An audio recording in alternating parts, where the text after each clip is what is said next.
5 de la mañana, 42 minutos. Bienvenidos a TN5 Matutino. Somos primeros con las noticias. Buenos días, Honduras. Hemos amanecido esta mañana con un nuevo fiscal general del Ministerio Público y también hemos amanecido con un presidente interino de la Corte Suprema de Justicia. Ayer en el Congreso Nacional de la República, en una reunión altamente prolongada que terminó casi a las 10:30, 10:40, casi a las 11 de la noche, dio como resultado que los diputados aprobasen lo que usted ya conoce,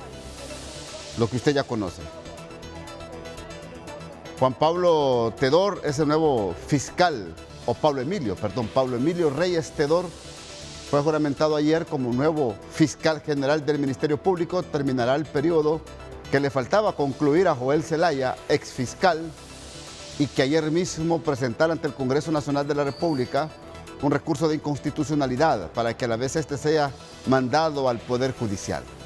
Pero ayer mismo, la abogada Rebeca Raquel Obando, expresidenta de la Corte Suprema de Justicia, interpuso su renuncia como titular de este poder del Estado. Y en su lugar el Congreso Nacional, a través de una moción que presentó el diputado Jorge Calix, se nombró interinamente al abogado Wagner Vallecillo como presidente interino de la Corte Suprema de Justicia. Este tendrá que convocar al Pleno de Magistrados para que en el Pleno de 15, por lo menos 10, puedan nombrar al nuevo presidente de este poder del Estado. Las cartas están sobre la mesa. Ayer muchos sectores hablaban de acuerdos políticos, de contubernios políticos, de alcances políticos, de las negociaciones que se dan entre las cúpulas de los partidos políticos para quitar y poner en estos cargos públicos. Ya vamos a tener detalles de esto y reacciones, por supuesto, de las personas encargadas y quienes están conociendo esta situación y conocen la parte jurídica de lo que contemplan estos nombramientos. Pero ayer todo lo que se dijo trascendió. Desde horas de la mañana en TN5 Matutino nosotros dijimos e informamos que ayer mismo se resolvía todo. Y así pasó. Nuestras fuentes, que son fuentes confiables, muy confiables, nos confirmaron esto. Igual en Día Político confirmábamos también la carta de renuncia de la presidenta de la Corte Suprema de Justicia y también se dio. Ya tendremos detalles de todo esto. Lo que sí le informo es que Honduras amanece hoy con un nuevo fiscal general de la República, Pablo Reyes Tedor, y con un presidente interino del Poder Judicial que todo apunta, hoy será ratificado el mismo como presidente ya por ley de este poder del Estado. Estamos hablando del abogado Wagner Vallecillo. Ya tendremos detalles. Mientras tanto, mucha atención a esta noticia de impacto que sucede en estos momentos en un sector de la capital de la República. Mucha atención.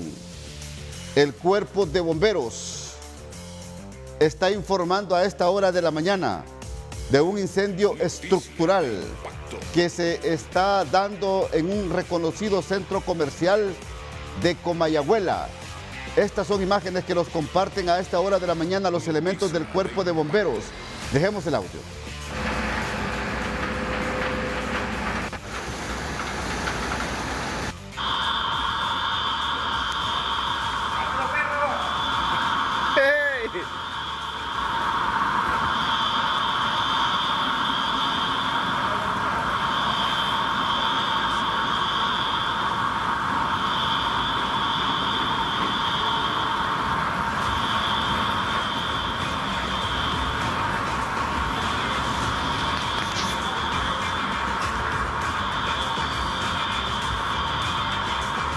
A esta hora de la mañana, 5:47 de la mañana.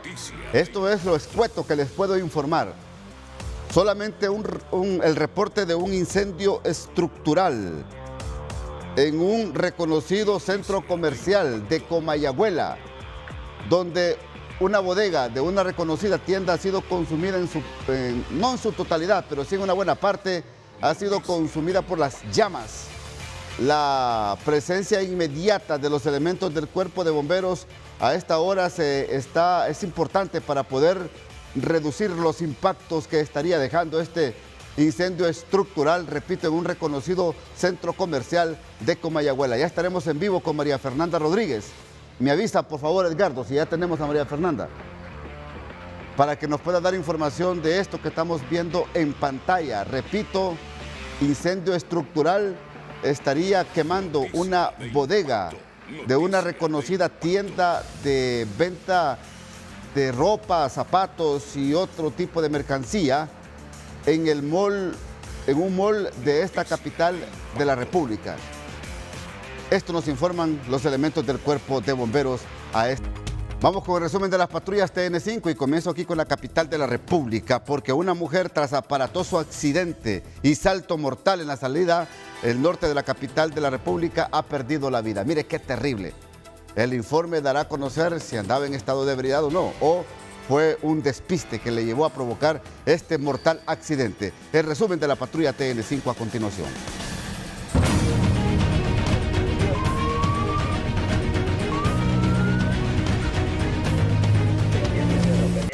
Un fuerte accidente de tránsito se registró en la salida al norte de la capital, bajo los puentes que marcan el inicio del anillo periférico a la altura de la ciudad del Ángel. El vehículo, un Toyota Corolla gris, perdió el control, dio varias vueltas y terminó completamente destrozado tras impactar contra una estructura de concreto. La mujer que conducía el automóvil fue expulsada del vehículo y su cuerpo quedó varios metros antes del vehículo siniestrado. A pesar de la rápida llegada de los paramédicos, la víctima ya no presentaba signos vitales. Como Héctor Contreras, de 64 años, fue identificado el adulto mayor que falleció dentro de la ambulancia del 911, mientras era trasladado hacia el Hospital Escuela, tras haber sido atropellado en el sector de Sabana Grande, en Francisco Morazán.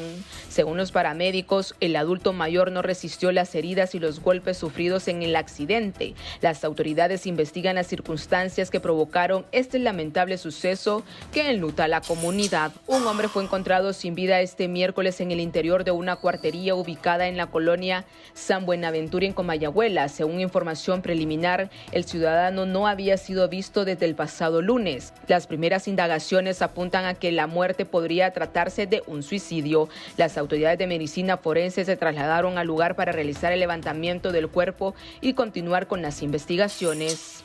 Jacob Mancía Morales, de 52 años, murió tras un brutal ataque con hacha en la aldea de Dulce Nombre de Culmí. El presunto agresor fue detenido mientras huía y llevaba el arma homicida consigo. La comunidad exige justicia.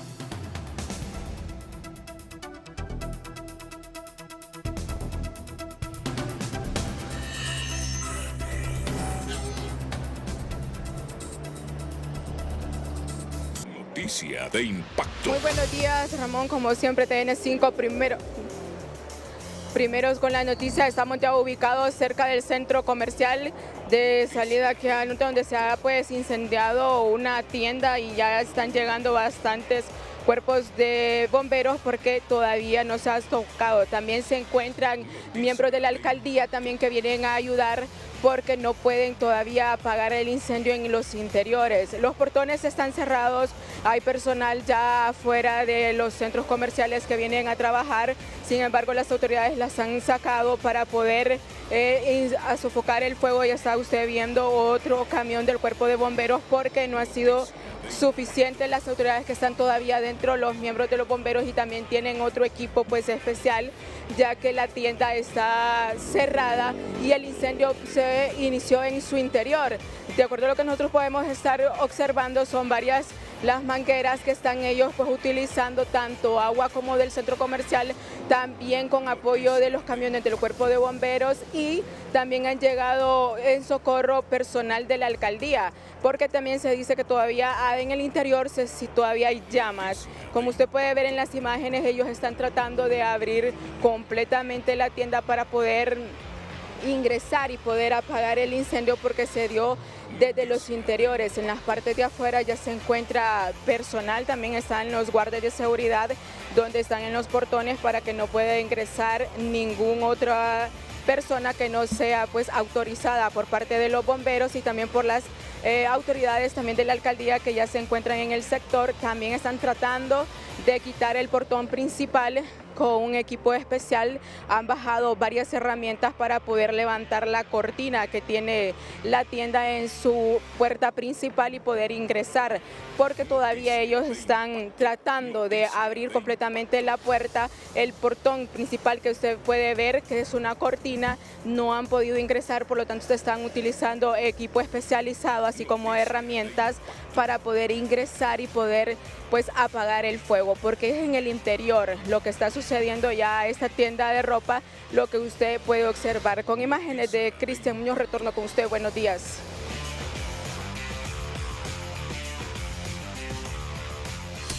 La noticia del día es presentada por Larach y Compañía. Tu dinero rinde con los verdaderos precios bajos de Larach y Compañía.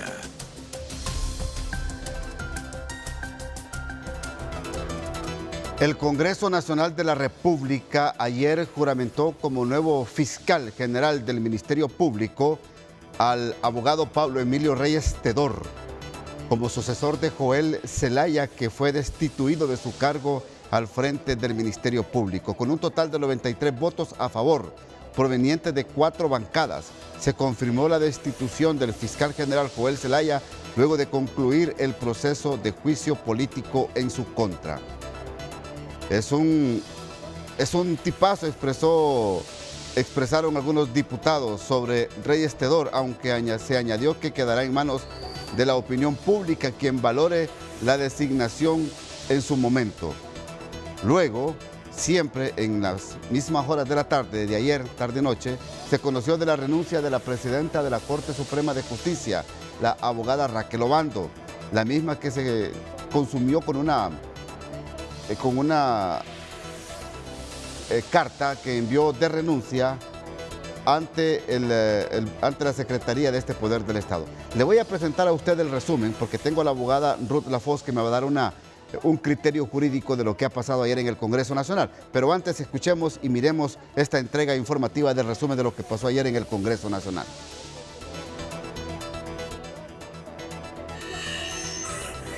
Queda aprobado. Entre gritos, tensión y enfrentamientos marcaron la sesión del Congreso Nacional durante la lectura del informe del juicio político contra el fiscal general Joel Zelaya. En medio del caos, el Pleno aprobó su destitución definitiva con 93 votos a favor, respaldados por las 4 bancadas.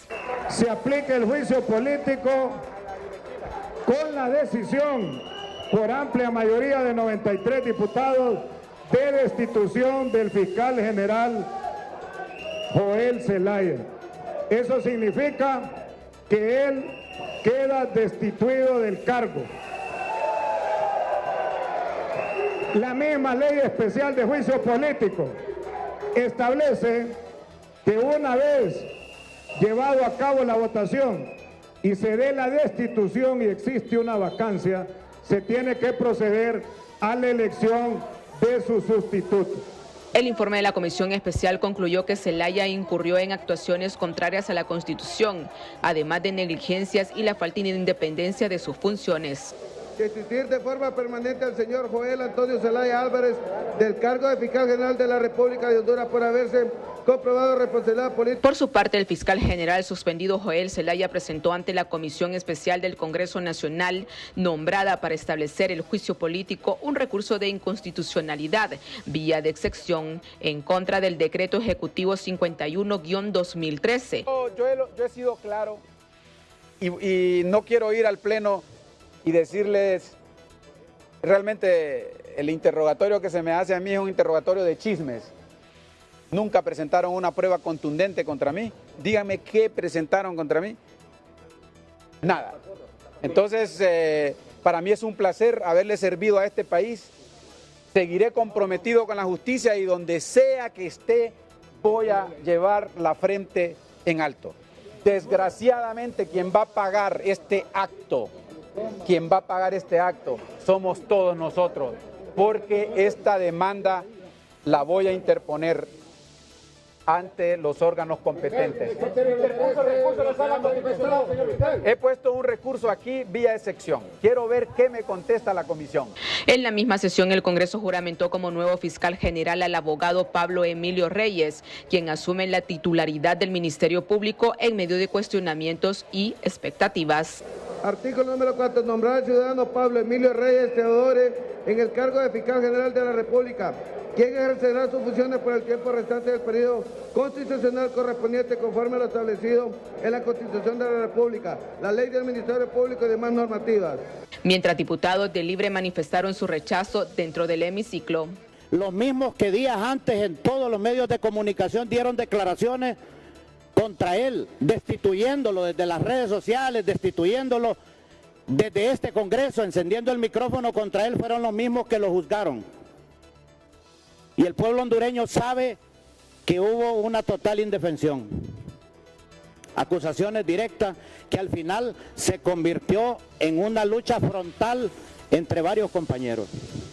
Un procedimiento que dejó ante la población en visto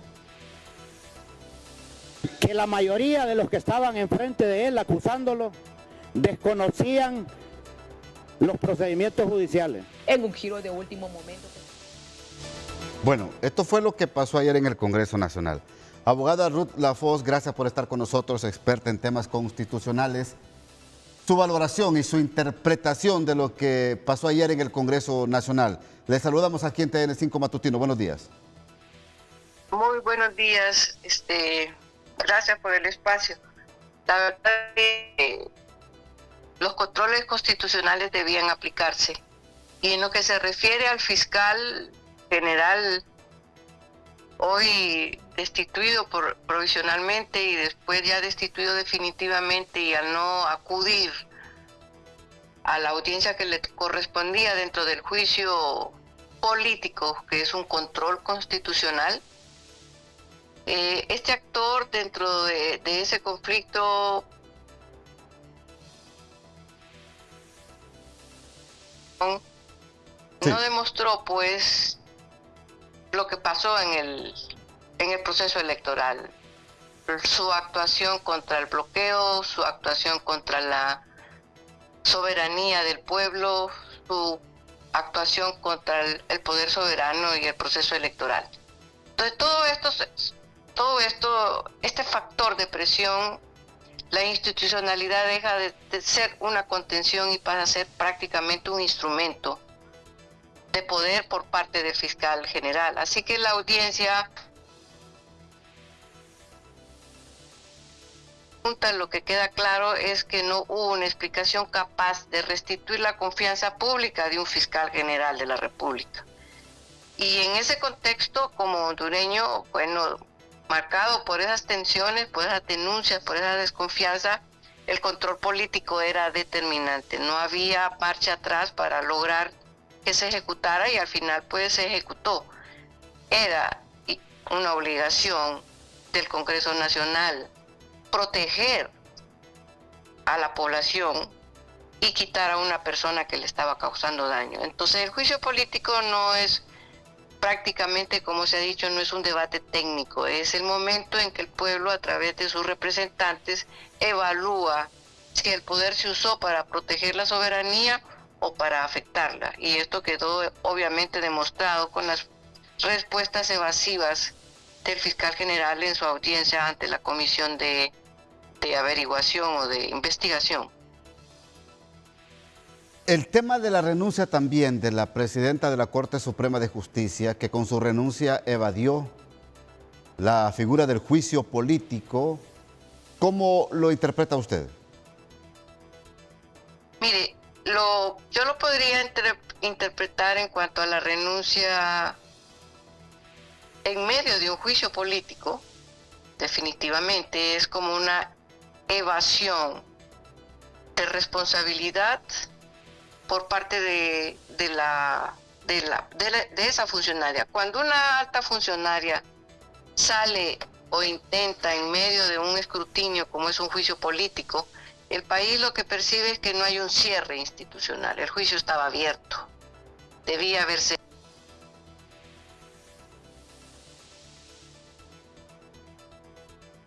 manera se fuga, se evade el control constitucional, evade sus responsabilidades públicas frente al pueblo. Eso obviamente que debilita el precedente, un precedente en una república, en una democracia, porque en vez de establecer responsabilidades se corre el riesgo de convertir la salida del cargo en un mecanismo de evasión. Y en una crisis como la que pasamos, este mensaje es fuerte, pues el poder se mueve, se cambia de silla o se repliega, pero no se rinde frente al pueblo. Entonces, solo el hecho de haber su presidencia de la República, me parece a mí que es una falta de moral, una falta de ética. Para mí, criterio, el juicio debe ser seguido y sustituida por otro miembro magistrado, porque el hecho de que evada la presidencia no implica que no tenga las mismas responsabilidades como magistrada. Bueno, entonces interpreto su punto de vista. En el caso de la presidenta de la Corte Suprema de Justicia, su figura como magistrada y como presidenta, es decir, las dos figuras, debió ser sustituida. Es una figura, la figura es una sola, es magistrada. Y su condición de calidad de presidenta. Entonces, su función sigue siendo igual. Lo que se cuenta ahí es el voto. Si ese voto no cumplió con su deber de defensa de la República, de defensa del pueblo, de defensa del proceso electoral, entonces dígame usted cuál es la diferencia. Ahora, abogada, aquí se ha cuestionado el procedimiento apresurado, dicen otros, para otros un contubernio político del bipartidismo que se repartió el Partido Nacional a Fiscalía y el Partido Liberal ahora el Poder Judicial. ¿Cómo ver esto en el futuro del país, en el futuro institucional y democrático? Mire, los controles constitucionales, cuando se desbordan el control del poder, como fue en el periodo anterior, deben realizarse. Es una obligación. Y en este caso particular le corresponde al Congreso Nacional. Mire, al final es un juicio político. No estamos hablando de un procedimiento jurisdiccional. No estamos hablando de preguntas con definiciones técnicas de carácter procesal. No estamos hablando de un juicio político que se desarrolla en el Congreso Nacional. Entonces, desde ese punto de vista, la calificación o la descalificación de un funcionario es meramente política, porque no cumplió con su deber. Y su primer deber era defender la democracia, defender la Constitución, defender el poder soberano, que es la columna vertebral de una república. Si los controles de un funcionario público no funcionan de manera normal, es obligación del Congreso Nacional tomar el control, porque así como fue nombrado por ellos mismos, es también destituido por ellos mismos. Y ya la Constitución es clara de señalar la manera de cómo se destituye un funcionario público que es nombrado por él. Ahora, lo que yo no estoy de acuerdo es que se permita evadir el control constitucional cuando una funcionaria dice que renuncia a la presidencia, que lo veo completamente ilógico, y que no renuncia a la magistratura, y que por eso podría suspenderse el juicio político. Es ahí donde hay para mí, algo que no está funcionando desde el punto de vista del control. Porque la renuncia de esa manera no limpia sus actos. Al contrario, afirman la gravedad de la función de su voto dentro de la Corte Suprema de Justicia, que causó grave daño a la soberanía del pueblo, que causó grave daño en el ejercicio de derechos fundamentales de la población el año pasado, que estaba completamente vulnerable por la complicidad frente al silencio de una Corte Suprema de Justicia. Entonces, una salida en medio del juicio me parece más una falta de responsabilidad más por parte de estas funcionarias. La crisis no se resuelve cambiando el cargo en sí mismo, sino esclareciendo los abusos que pasaron, qué es lo que se merece la población. Si el poder puede irse sin responder, si el poder puede irse sin responder a la República, a la población, se pierde el precedente, se pierde el control constitucional que está definido y diseñado precisamente para deducir responsabilidades políticas frente a un Congreso que son prácticamente, pues, y así lo dice la Constitución, nuestros representantes. Abogada, ¿prosperará este recurso de inconstitucionalidad presentado por el exfiscal Joel Zelaya? Por un lado, y por otro lado dice, yo voy a demandar por esta acción. Mire,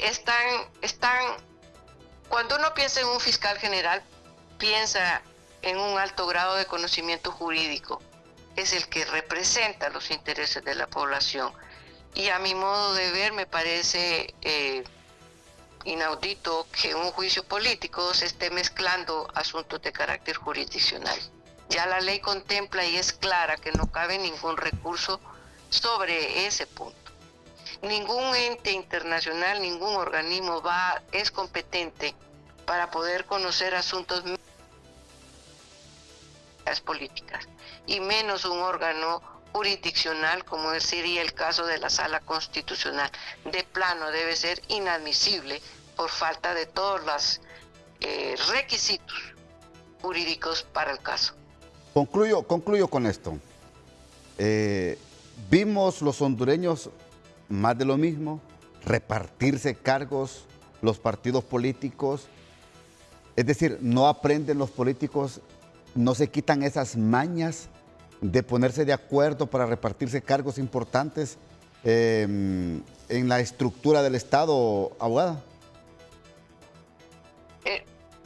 No sé a qué se refiere al repartirse cargos, porque no sé a qué cargo se refiere, ¿al del fiscal general? A los dos, abogada. Estamos hablando de que el fiscal nombrado es de afiliación nacionalista y que el presidente interino y que puede ser ratificado en su permanencia hoy, Wagner Vallecillo, es del Partido Liberal.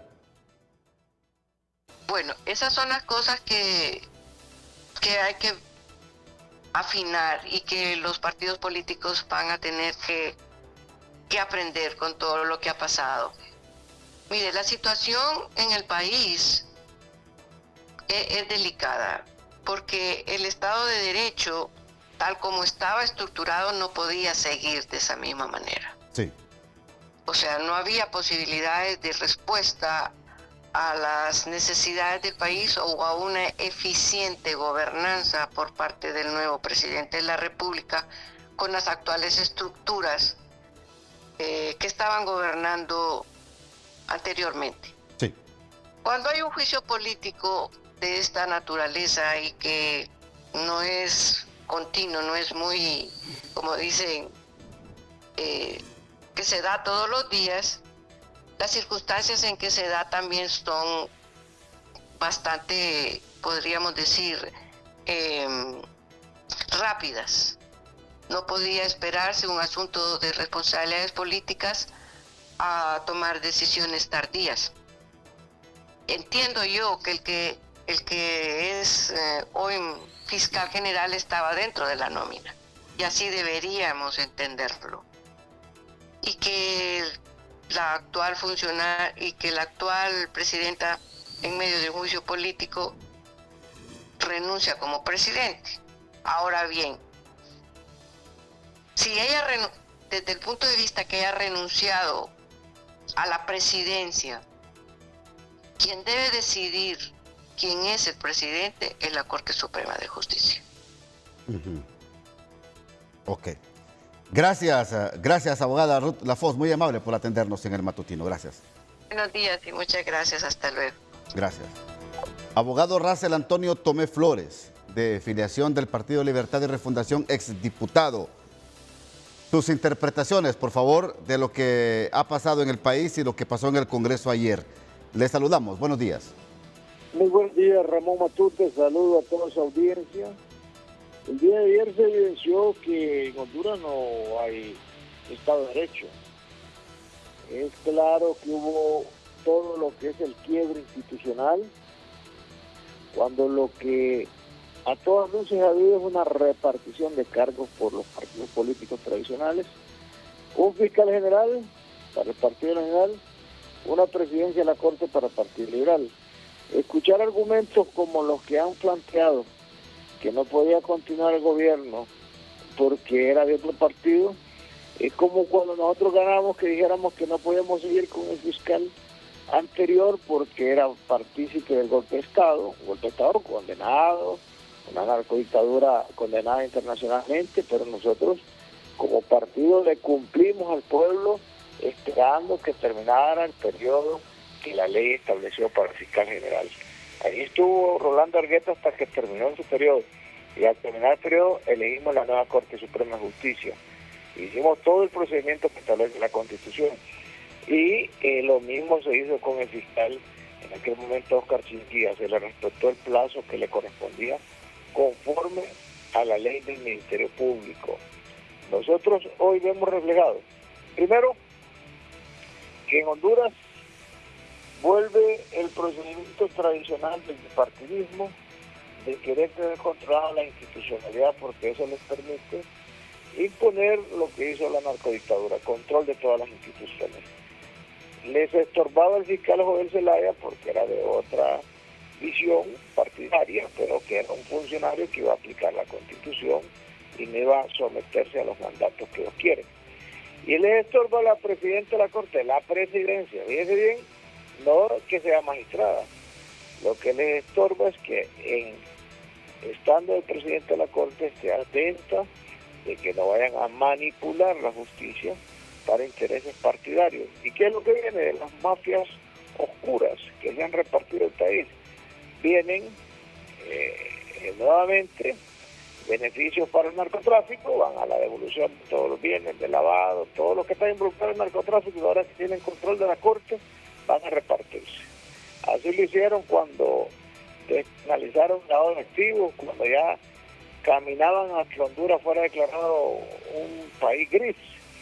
En este momento, esto que hicieron ayer les va a pasar una alta factura al bipartidismo. Para nosotros, políticamente, como partido, lo que nos da es un gran mensaje entre el pueblo hondureño, que va a decir, el Partido Libre, a pesar de que lo atacaban todos los días, los medios de comunicación, es un partido que respeta los plazos de la Constitución y las leyes. Es un partido que es verdaderamente democrático. ¿Y estos que son? Antidemocráticos. Son partidos que les interesan los intereses de grupos y no los intereses del pueblo hondureño. Eso es lo que quedó demostrado ayer en esa sesión del Congreso Nacional. Y ahora están diciendo que lo que es relevante es cuántos votos tenés en el Congreso para determinar. Que lo relevante es si estás cumpliendo o no con la Constitución, si respetas el Estado de Derecho. Nadie les dijo que por tener entre los dos partidos la mayoría calificada podían romper el Estado de Derecho. Eso no le dijo el pueblo hondureño. El pueblo hondureño no le dijo que van a tener una mayoría con las dos bancadas para que destruyan la institucionalidad. No, de ninguna manera el pueblo le está dando ese mandato para que vuelvan a romper todo el procedimiento y que quieran montar ahora una estructura de dictadura bipartidista. ¿A quién o a qué grupo le interesa tener como presidente a Wagner Vallecillo y al fiscal Tedor ahí en el Ministerio Público y en el Poder Judicial? Vamos a llevarlo paso a paso, Ramón, para que el pueblo, a nosotros, mire, ayer nos ayudaron porque cuesta mucho hacer conciencia en el país, cuesta mucho ir explicando. Pero ayer cuando lo ven públicamente y salen todos los medios, nos ayudan mucho porque ahora todos ya saben la forma como ellos operan en política. Entonces vamos a esperar cuando yo le diga, mire, vio en esta sentencia quién se beneficia. Miren lo que están haciendo ya con esta sentencia, miren lo que querían. Ahí lo van a ir viendo en cada sentencia y en cada resolución que vayan tomando en el Poder Judicial para quién estaban construyendo. ¿A quién iban a beneficiar quitando a la presidenta de la Corte? Eso se va a ver. Eso es que no va a poder estar oculto porque hacia allá van. Y en el caso del fiscal general lo van a ver en las actuaciones, ¿va? Sus actuaciones va a indicar si realmente va a actuar en una lucha contra el narcotráfico, contra la corrupción, o si viene a mantener la impunidad. Gracias, abogado Russell Tomé, muy amable por atendernos. Muy buenos días. Gracias. Vamos con noticia de último minuto a San Pedro Sula, porque usted mira en pantalla cuando la Dirección Nacional de Lucha contra el Narcotráfico del Ministerio Público hace presente o presenta a Honduras y al mundo toda la incautación, todo lo que generó los allanamientos a estructuras criminales ayer en la costa norte del país. Orlin Martínez, vamos con usted. Buenos días.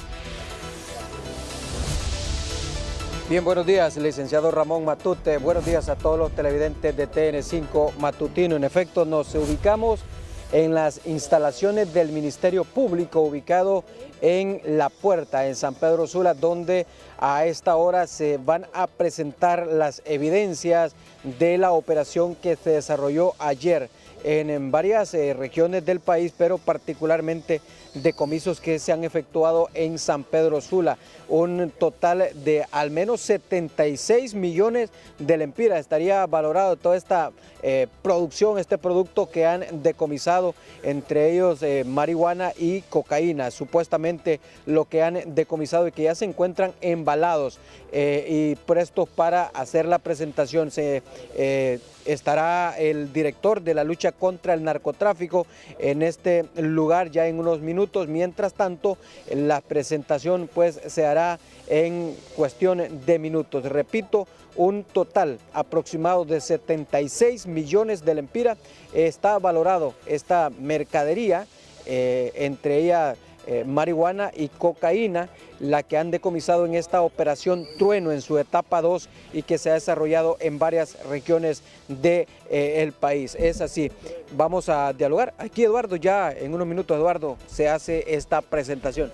Así es la operación Trueno que ayer el Ministerio Público anunció y que se hicieron a nivel nacional. Sin embargo, el mayor logro de estas operaciones se ha obtenido acá en San Pedro Sula con la incautación de esta droga que está valorada en más de 75 millones de lempiras. O sea, lo que ustedes están viendo, amigos televidentes, en este momento es una droga valorada que va entre marihuana, piedra de crack y puntas de cocaína, valorada en más de 75 millones de lempiras. Este es un golpe fuerte que se le da a la estructura de la MS con esta operación Trueno en su segunda fase que se ha realizado a nivel nacional, pero que el mayor logro, reiteramos, está aquí en San Pedro Sula, cuando ya estamos viendo en este momento la presentación de esta droga que fue incautada ayer y que iba a ser distribuida en varias zonas del país. Eduardo, y esta operación iba dirigida al microtráfico de droga. Así es que es una operación contra el microtráfico de droga que tiene estructurado la MS, de acuerdo a lo que se informó por parte del Ministerio Público en el comunicado que ellos dieron a conocer ayer de la operación Trueno en su segunda fase. Entonces este es un fuerte golpe que está dando a esta organización criminal de la MS al llevarle, incautarle esta cantidad de droga, y que reiteramos el valor, según nos han explicado, anda arriba de los 75 millones de lempiras. Bueno, muchísimas gracias, Eduardo Coto. Bueno, y es que acá está concentrada la prensa porque en cuestión de minutos estará llegando, según nos han indicado, el director de la lucha contra el narcotráfico, con quien estaremos hablando más adelante. Mientras tanto, va a regresar a estudios principales. Positiva. Saludos y muy buen día en el estudio central de los noticieros TN5. Así es, un grupo de jóvenes de zonas rurales del municipio de La Iguala, Lempira, inician un taller de formación en el uso y manejo de la computación, gracias a un convenio firmado entre la Municipalidad de La Iguala, Lempira y el Centro de Aprendizaje Digital. Orlin Reyes se pronuncia sobre este positivo taller. Dado inicio con un grupo de 18 jóvenes para que puedan adquirir sus habilidades esenciales en el uso de la tecnología, orientado al uso de la computadora como tal, desde aprender a conectarla, ¿verdad? Desde aprender a encenderla y saber cómo se usa, hasta utilizar el paquete de programas que ustedes saben que se utiliza mucho en entorno de oficina o en entorno empresarial, el paquete de Office, el uso de Internet y herramientas de inteligencia artificial. ¿Qué significa estar dando este paso para este grupo de jóvenes? Bueno, significa para todos un avance en cuanto al conocimiento. Hablábamos, ¿verdad?, que una de las cosas que más se puede primar en la vida es el conocimiento. Es algo que no se puede arrebatar, que no caduca, ¿verdad?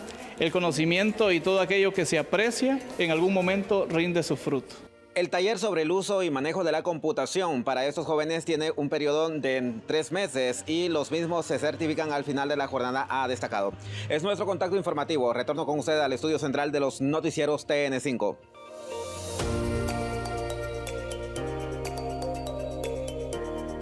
Ayer el Congreso Nacional de la República, también solo con la oposición de la bancada de Libertad y Refundación, aprobó el decreto que contempla el empleo parcial en Honduras. ¿Cuáles son las reacciones de los expertos? Vamos con Marisa Galvez. Buenos días.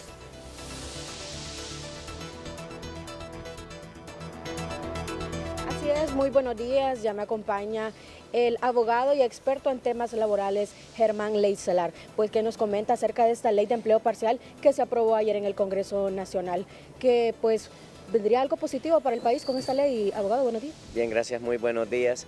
Sí, mire, efectivamente, yo creo que la ley de trabajo parcial, entre algunas situaciones importantes a destacar, es que creo que define algunos parámetros de manera clara, que tiene algunos elementos de solidez jurídica y definitivamente abre las puertas a una mayor claridad a ciertos temas que siempre han sido un choque por las interpretaciones que se dan. Sin embargo, sí creo que la ley debe mejorarse, ya que siento que está muy vinculada a ciertos aspectos del Código de Trabajo. Por ejemplo, el régimen de sanciones está totalmente adherido a lo que es la ley de inspectoría actual. Yo siento que, dado que se está manejando una regulación específica, debería haber un escalonamiento de las sanciones y que las sanciones fueran específicas para las cosas que contiene la ley y que regula la ley, ya que si nos vamos a las generalidades, creo que esto puede prestarse para abusos que ya se han dado en esta ley de inspectoría. Si se hiciera esto, aunque la inspectoría sea la que aplique, pues se tendría un régimen más adecuado. Creo que por otro lado se tienen que aclarar algunas temáticas que quedan sujetas a interpretación para que la ley pueda ser utilizada, porque la ley declara una cantidad de cosas, es muy proteccionista del trabajador, lo cual es positivo definitivamente, pero si no se le hacen ajustes y no se le dan algunos incentivos a las empresas donde tengan alguna ventaja competitiva con el uso de la ley, corremos el riesgo de que la ley, a pesar de que sea tan declarativa en un montón de temas de derechos, quede en desuso porque no va a ser atractiva para los distintos sectores.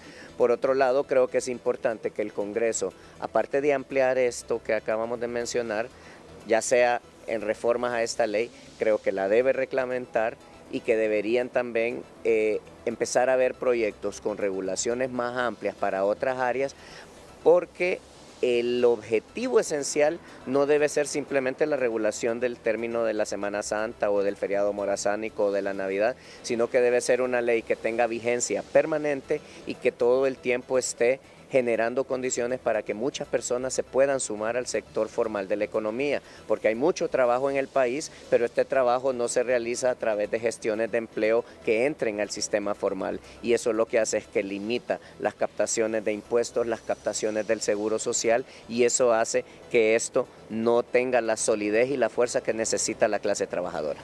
¿Presenta inconsistencias entonces esta ley de empleo parcial y qué repercusiones podría tener en el empleo? Mire, más que inconsistencias es eso, que creo que se debe ampliar las regulaciones para que haya alguna solidez mayor en la misma. Reitero, siento que como había un compromiso de aprobarla antes de Semana Santa, algunos temas pueden haber quedado fuera, pero en términos generales yo creo que la ley es un buen instrumento, solo que hay que mejorarlo para que pueda tener efectos mucho más positivos, porque la situación del país es grave, porque tenemos un sector informal de la economía que anda mínimo en un 70%, lo cual hace que la necesidad de insertar personas al mercado laboral formal sea totalmente fundamental, ya que de lo contrario, reitero, todo ese dinamismo económico y toda esa cadena de producción que genera beneficios de carácter colectivo por una economía activa que además aporta a todos los sistemas de seguridad y otras cosas, no se alcanzaría. Creo que esas serían las recomendaciones básicas. ¿Pero se podría mejorar esto en los próximos días, en los próximos meses? Claro, es un primer ejercicio, vaya, digamos que si se hizo por la necesidad de tener una regulación en el marco legal de lo que va a pasar en Semana Santa, bienvenido, siempre y cuando haya, repito, una debida supervisión, que haya un debido seguimiento y que en base a la experiencia que se tenga en Semana Santa se valoren una serie de cosas en carácter técnico y que luego se le puedan hacer mejoras a las situaciones que vienen y que esté mucho más sólida, mucho más robusta para los siguientes periodos de picos de actividad. Bueno, muchísimas gracias al abogado Germán Leitzelar, que nos comenta acerca de esta ley de empleo parcial que ya fue aprobada. Retorno con ustedes. Buenos días. Los deportes son presentados por Cooperativa Chorotega, que te ofrece su tarjeta de crédito. Más beneficios, más respaldo y más oportunidades para ti. La selección de Honduras completó este miércoles su segundo día de trabajo en España de cara al amistoso del próximo 31 de marzo contra Perú. La FFH informó que el defensor Denil Maldonado solicitó y recibió autorización del cuerpo técnico para abandonar la concentración en España con el propósito de acompañar en Honduras el nacimiento de su hijo. Ante esta ausencia, se decidió convocar al defensor Leonardo García Posadas del Hamburgo 2 de Alemania. El futbolista de 21 años se integrará a la concentración de la bicolor este próximo jueves 26 de marzo.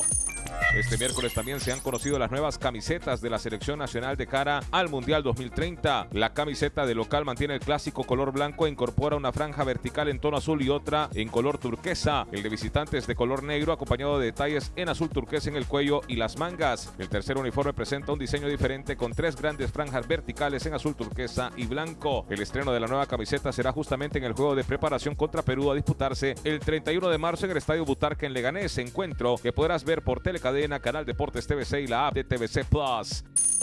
El Club Olimpia Deportivo viajará este fin de semana a Nueva Orleans, en Estados Unidos, para jugar un partido de fogueo contra Motagua. El encuentro se llevará a cabo este domingo en el estadio Tad Gormley. Este miércoles habló en conferencia de prensa el entrenador de los Leones, Eduardo Espinel. No se excusa, vuelvo a repetir, pero es realidad. Entonces, en una semana, que creo que la segunda semana que tenemos larga, no hemos tenido más semanas largas, tenemos un partido de Estados Unidos que nosotros lo hemos hecho saber, no estamos de acuerdo en esa clase de partidos, se lo hemos hecho saber a los dirigentes porque nos perjudica la preparación, pero también entendemos que es una obligación del club y un compromiso, donde tiene un rédito económico, todo lo que eso manifiesta, y nosotros somos empleados del club y vamos a ir a hacer el mejor trabajo en ese partido amistoso, pero que no concuerda con lo que realmente es el objetivo final de este equipo, que es salir campeón. No, nos perjudica muchísimo nos perjudica. Económica es presentada por Banco Azteca. Descarga la app Banco Azteca. Haz tu primera transacción y participa por un iPhone 17. Toma el control hoy. Bueno, después de 11 años de ausencia en otorgar préstamos al gobierno de Honduras, esta mañana se ha confirmado que el Banco Europeo de Inversiones ha destinado 53 en préstamos, 53 millones de euros, es decir, 1.600 millones de lempiras al gobierno de la República de Honduras en préstamos, todo para fortalecer el sector de las MIPYMES. Escuchemos el anuncio.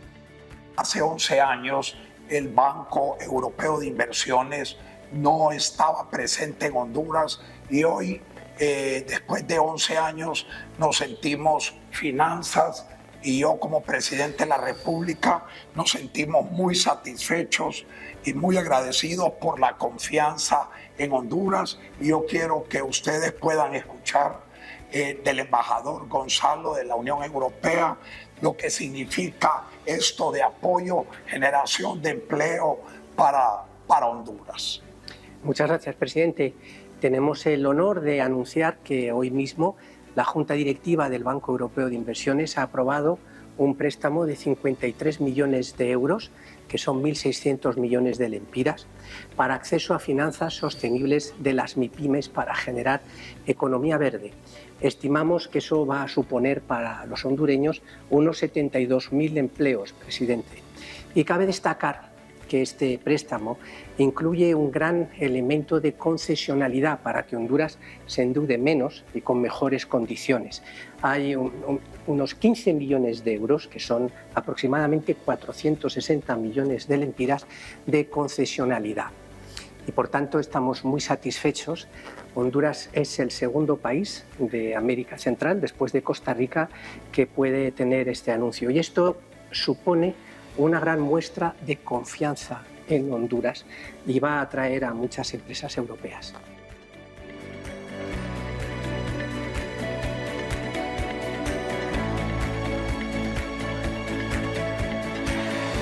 Esta mañana más reacciones de lo que pasó ayer en el Congreso Nacional de la República. Tony Munguía.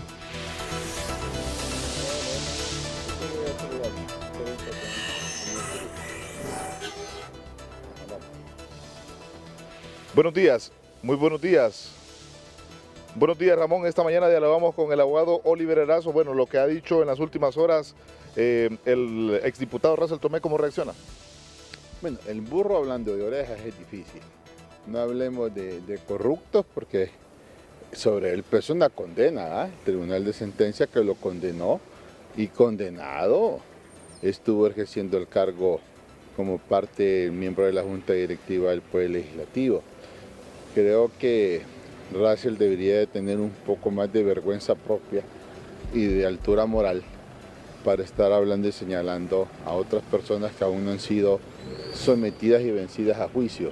Distinto el caso de él, donde fue sometido y vencido en juicio, que estaba en el ejercicio del poder y que hizo con el poder y con la Constitución lo que quisieron durante esos 4 años de ejercicio del poder del Partido Libre.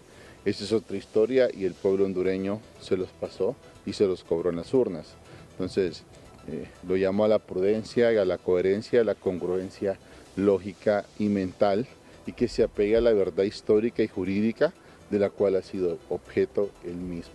Abogado, ¿cómo interpretar estos dos procedimientos que se hicieron ayer en el Congreso Nacional? Tanto la elección interina del presidente de la Corte Suprema de Justicia a través de una moción y tanto también la elección ya del fiscal general. Mira, esa elección interina la veo gris, la veo oscura, porque es al Pleno de la Corte Suprema de Justicia en su primera sesión, una vez cuando han sido juramentados, debidamente electos y juramentados, que en la primera sesión eligen su presidente.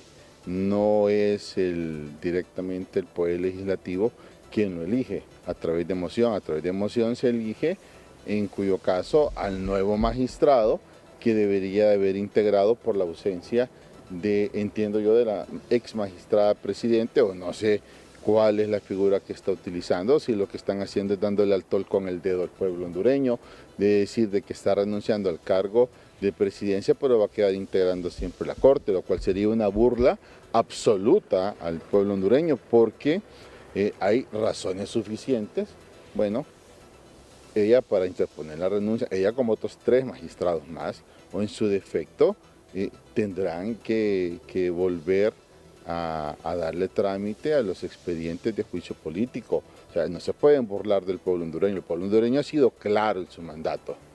Y eso lo debe tener muy claro el diputado Calix y el diputado Zambrano, como líderes de las 2 bancadas mayoritarias. O sea, el pueblo hondureño no los quiere ver dentro del Poder Judicial. ¿No fue correcto lo que se hizo entonces? No, a mi punto de vista no fue correcto. Lo correcto es que uno de los 4 magistrados que eligieron como suplentes es que si uno de los magistrados propietarios vaca de forma definitiva, uno de los suplentes ocupa ese cargo y en la primera sesión ahí nomás se elige el nuevo presidente de la Corte, que puede ser el magistrado Warner Bardecillo, puede hacer que así sea. Probablemente lo que quisieron dejar establecido es cuál es la línea de quién quieren que sea el presidente del Poder Judicial, pero los procedimientos correctos, que no hagan las del pato, que hicieron bien el juicio político, y en el tema del Poder Judicial, que también lo hagan bien. Es decir, la elección de Pablo Emilio, del abogado Pablo Emilio como fiscal, sí es correcto, sí es legal. Absolutamente correcto, el juicio político se ha desarrollado en legal y debida forma. Muy bien. No sé si tenemos una consulta en los estudios, si no regreso con usted, licenciado Ramón. Bueno, gracias Tony, gracias Tony. Gracias Tony. Vamos con más reacciones. María Fernanda Rodríguez. En efecto, Ramón, ya nos acompaña el ingeniero Julio Larios. Estos nombramientos que se dieron, tanto del fiscal para el Ministerio Público y también la Corte, ¿cómo se podría interpretar? ¿Se dividieron los partidos políticos de estas dos entidades? Buen día. La división es como normal. Eso no sería lo preocupante porque el pueblo le dio el 50% al Partido Liberal, 50% al Partido Nacional y expulsó prácticamente a Libre. Y reconoció que el Partido Libre había cometido delitos. Entonces, con una mayoría calificada que la tienen, debe el deber ser del Congreso es remover a estos funcionarios que cometieron delitos. Pero en nuestra opinión es removerlo por la vía del juicio político que solo lo quita del cargo y abrirle un antejuicio cuando corresponda o abrirle una formación de causa para los delitos y que siga el proceso judicial correspondiente para que sintamos que estamos entrando en un Estado de Derecho.